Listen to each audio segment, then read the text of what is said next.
Just got called to an old customer who moved into a new house. Okay, so moved in the same neighborhood, and he pulled up on the yard and it's full of weeds. Today I want to show you the yard. I want to talk to you about the weeds in our yard, and I want to show you how I'm going to transform this yard. And by the end of the video, I'm hoping we're going to see a radically different yard. And this is for your encouragement. Not only know what I'm going to do to see the transformation, but me to tell you specifically what to do. Today's video is sponsored by Yardbook. If you need a software for your lawn care business, go to yardbook.com. I've been using Yardbook since 2015 to run my business.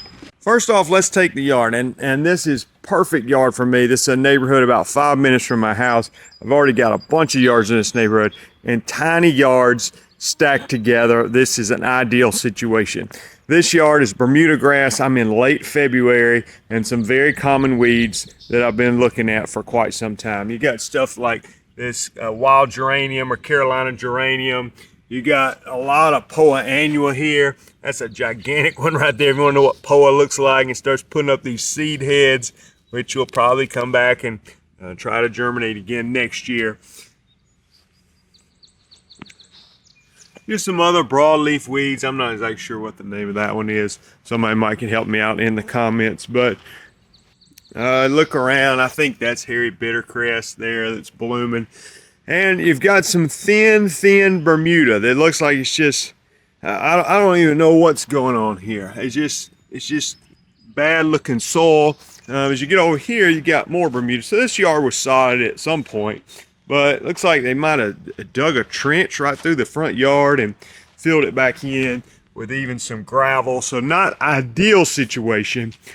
But one thing I really like about this is the timing. And you want to see Poa annua. You say, oh wow, look at that, yard's turned green. That's almost all Poa. You want to talk about how Poa can take over a yard.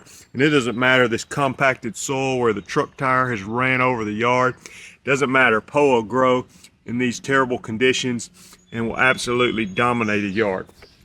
Yeah, big giant weeds like that.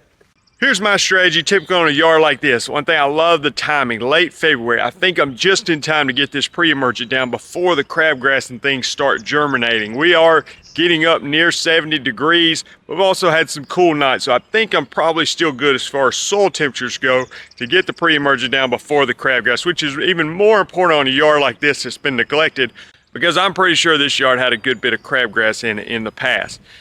On a yard like this where it's full of Poa, and I didn't take care of the yard last year, I'm not as concerned about getting rid of the Poa right now. If I want to do that, I'd probably use a product like Revolver, but I'm not going to do that in today's application. But I probably will communicate with the customer that, hey, your yard's full of Poa. That's because there was no fall application done. The Poa will go away soon, but it'll also be less noticeable once this grass starts turning green. I'm trying to get ahead of the summer weeds. I'm trying to knock out the broadleaf weeds. And today, I've already actually started my round 2 of my treatments. Now, some of the people up north at late February, they hadn't even got started yet. We spray our pre-emergent in January on into February. And now, late February into March, I'm already putting out a slow-release fertilizer. So I'm going to do both of those things today on this yard. I'm going to spray it, knock out a bunch of weeds, and also put out that slow-release fertilizer. Good thing about the fertilizer I'm using, let me just show it to you. This is a Harold's blend. This is a 3808 blend, and it's a polymer coated fertilizer. Let me show it to you out of the bag. So you can see this teal colored fertilizer, and this is Polyon is a technology they use, but it's polymer coated, slow release. The illustration that was shared with me, it functions kind of like a tea bag in hot water. You know, if you put a tea bag in cold water, it just kind of sits there and not much of the tea comes out. But when you start heating that water up, it starts releasing. Same kind of principle with this. In the cold weather, which is still is relatively cool in February, and the grass is not really ready for the fertilizer, it's not going to release much nutrients. But as water and heat start to be applied to this, it will start releasing nutrients to the lawn. What that allows me to do is to be able to put the fertilizer out now and to be able to do another weed control application in the spring, which is a time when the weeds can be really bad. So let's get started. I'm going to spray this yard and I'm going to put the fertilizer out. Let me show you the products I'm using today. All right, Resolute, this is prodiamine. As long as I can get this down before the crabgrass germinates, which again, I think I'm still good as far as that timing goes, then I'm gonna use prodiamine. If it was later in the year, like March, and I think the crabgrass already germinate, I might use this with a post-emergent for crabgrass, or I might go to Dimension, which can also be effective on crabgrass in the early stages of his life cycle. This is my surfactant. This is triplet. This is a 3-way herbicide, and on this yard, I did add a little bit of manner, which is metsulfuron, at a very low rate, 1/3 of an ounce per acre. You can even go 1/4 of an ounce per acre. Let's get straight. Let's spray the yard. Let's put the fertilizer out, and let's come back and show you a different yard.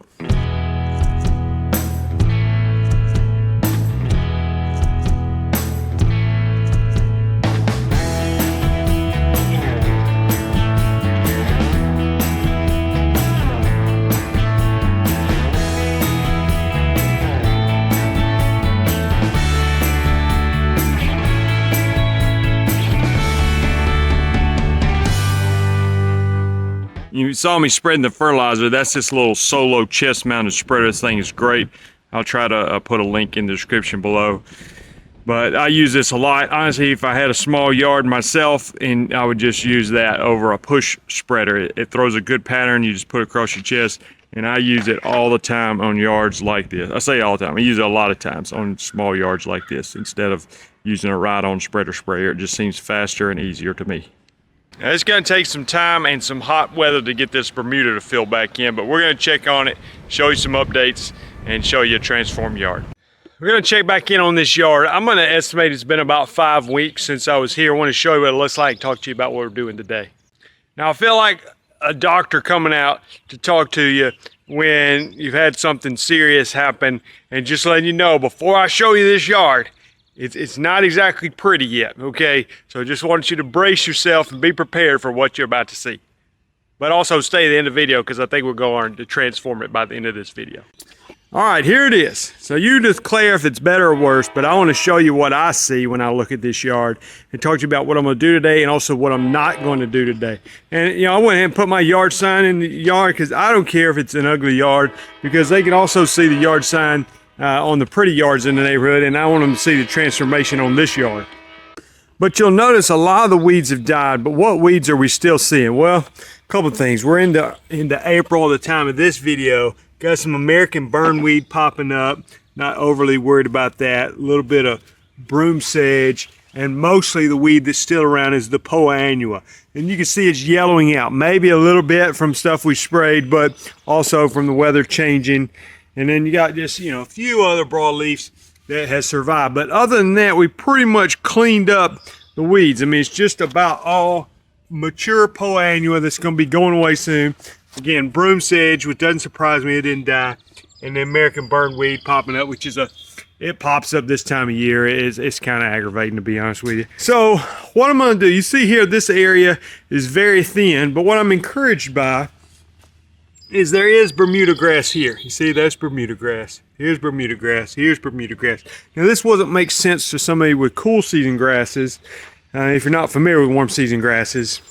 But actually, in this situation, there's no overseeding and not even necessarily going to sod this. I think by the time the sod got rooted, or almost, we can actually get this Bermuda grass to fill in this area with just a little bit we have left. Bermuda is extremely fast at spreading. You can see there's still a little bit of fertilizer on the ground. There's a pellet there, and I've got a plan. So what I've been doing on my normal customers' yards in this neighborhood is I've been spraying a pre and post emergent combination. I've been spraying Spectacle Flow, trying to get ahead of annual sedges like Kalinga and stuff like that. And then I've also put in there Change Up and metsulfuron, trying to knock out any existing weeds. Well, I don't want to do that on this lawn because the grass is pretty thin in this area. That Spectacle Flow could hinder the rooting and the recovery of this particular lawn. So I'm going to have to call an audible on this lawn. And what I want to do is take just a handheld sprayer and spot treat the existing weeds, the American burnweed. I can spot treat the broom sedge with blindside. The burnweed I could use blindside, or maybe Change Up would be a cheaper product that I could use. And I'm going to put a little bit more fertilizer on this lawn because I'm really wanting to push the growth into the summer and try to get this yard to recover. So I could do a little bit more on weed control if I went in here and blanket it, but that might hinder my summer recovery and my long-term goals for this yard. So I think as the weather warms, you're going to see that Bermuda really start to spread. The poannual is dying out already. Maybe by the next checkup, it's not here. And by the summer, it may not be completely filled in that biggest bald spot, but I think you should be getting close. By the end of summer, I think this thing's going to be looking great. So let's get started with the work for today. And the lesson being, you know, it would have been easier for me to say, oh, I'm just going to hammer it with some more weed control. I get that. There's a few weeds popping up, but the greatest thing I can do for this lawn, for weed control too, and just overall appearance, is to get the grass nice and thick and healthy. That's going to be doing better than having a thin yard that I'm just constantly pounding with more and more herbicide.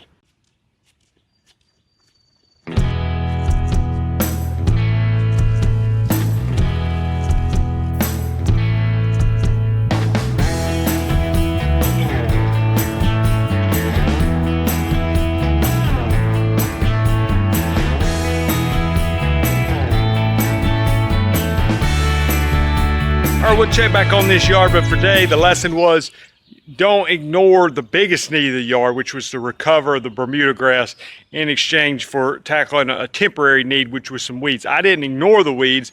I just didn't go in there and hammer it with a pre-emerger. They could hinder the recovery. We'll check back soon and do some more work on this yard. Again, stay tuned because I'm personally looking forward to the transformation of this property. Well, back for a checkup on this lawn. I was pretty excited when I pulled up because this yard, if I remember correctly, without looking back at the video, looked pretty terrible last time I was here. Still a lot of poa in the yard, still a lot of bare spots. I want to show it to you today. I'm filming this on June the 3rd. June 3rd. Okay, so we're getting hot. Bermuda grass spread and fertilized it last time. Remember, I didn't put a pre-emerger down last time because I didn't want to hinder the recovery of the lawn. So let's take a look. All right, here's what we got. Now I'm showing you the better part. It's not a perfect yard yet, but compared to what it looked like before, I'm very pleased with the recovery we're seeing. Now some of it was really thin. I'm gonna get over here in the shade, and you can see there's still a significant bare spot here, but the Bermuda grass is spreading, and again, because I went easy on the pre-emergent, we may have to suffer a few more weeds, but we should get a pretty good recovery from this lawn. It's filling in on this little strip outside the sidewalk. Get over here on this other side, there is a significant bare spot, but again, I think that's going to fill in, and over here looking significantly better. Now, like I should expect, there is more weeds than in some yards. Some of that's because of not spraying another dose of I put spectacle, the pre-emergent down on some of those yards. Didn't do that, and also because the yard was thin, so it's more susceptible to weeds. So what I did today, I went ahead and fertilized this yard again. I used a 3807 blend. You can see what it looks like here in the hopper. I just used my little chest spreader, but it's a 3807 blend from Harold's. Put that out, and then the weeds I spot treated with blindside. So you can see we've got spurge that's starting to pop up. That'll probably be a battle all summer long. Got I don't know if that's a sedge. I'm not exactly sure. I think that's a type of sedge there popping up. But the other thing I'm seeing, and the reason I went with blindside, I got a decent amount of broom sedge in here. Blindside's a pretty good product for that. So happy with the recovery so far. I want to give this a little bit more time. But I'm hoping by the time we come back next, I don't know, 6 weeks or so from now, most of these bare spots will be filled in. The yard will continue to prove even better color from more fertilizer, and we can wrap up the video. So happy today to see some improvement. We'll check back soon. I'm back for the final checkup on this yard. Not final checkup for me, but final checkup for this video. I want to show you the transformation before it gets too late in the year for you to appreciate it. But we started this yard early. It was very thin, fertilized some more, and now I'm here, and it's not a perfect yard, but I want to show you what's left, what the weeds are here, and what we're going to do today, and show you what kind of progress this yard can make without sodding it or reseeding or anything like that. All right, here it is. I'm supposed to have a drum roll or something, I guess. I don't know. Imagine the drum roll in your head. And if you remember last time, if I remember correctly, without looking back at my records, I fertilized this yard and didn't do any weed control, or very little weed control. Now you can still see just a tiny bit of a bare spot here, a bare spot there. but nothing like it was before. And you can see how this Bermuda grass has really filled in. So what weeds do we have, and what are we going to do about them, and why do we have them? Primary weed I'm seeing right now is spurge in this particular yard, which makes sense because we did not put a pre-emergent down. Well, I'm trying to remember exactly what we did, but last time, you know, I was out spraying pre-emergent on most of my yards and did not do it on this yard because I didn't want to hinder the recovery at all. You also got a little bit of, you know, some type of kalinga there. I think, let me see what else I can find. I saw one other weed that's pretty common. You got some chamber bitter there. So some common weeds you're going to see in the summertime on a warm season lawn, probably cool season lawns as well. And I think it's worth noting, you can see where the grass is thinner. You know, it's not surprising, probably because it didn't spray pre-emerger there, and thin grass is more weeds in that area. So at this point, what I'm going to do, I'm going to spray a combo that I use a lot during the summer. I'm going to spray it with Celsius and Certainty. That's one of the things I like about that is it's not as likely to cause damage to the lawn in the summer weather as the temperatures get hot. It should knock out just about any weed in this lawn, broadleaf weeds, grassy weeds, sedges. So it should be effective on the weeds that I've showed you as well as some others. And I think by doing that, and this yard should continue to recover. The fertilizer I put out should still be having some effectiveness on this lawn. We got rain in the forecast, hot weather, Bermuda loves that. So I actually think it's gonna even look better than this next time I'm here. But for the sake of wrapping up the video, I'm gonna go do so now. Thanks for watching. Hope this video has given you some encouragement to show you that a yard can be in really, really bad shape and still can recover just with fertilizer. Now, I understand it's different with warm season grasses and cool season grasses, but Bermuda especially can spread and recover very quickly. I'm glad I was able to show it to you on video. Thanks for watching. If you haven't done so, subscribe to the channel. If you want to get into weed control and fertilization like me, or you want information about the Lawn Care Life Conference, go to lawncarelife.com. We'll see you guys in the next video.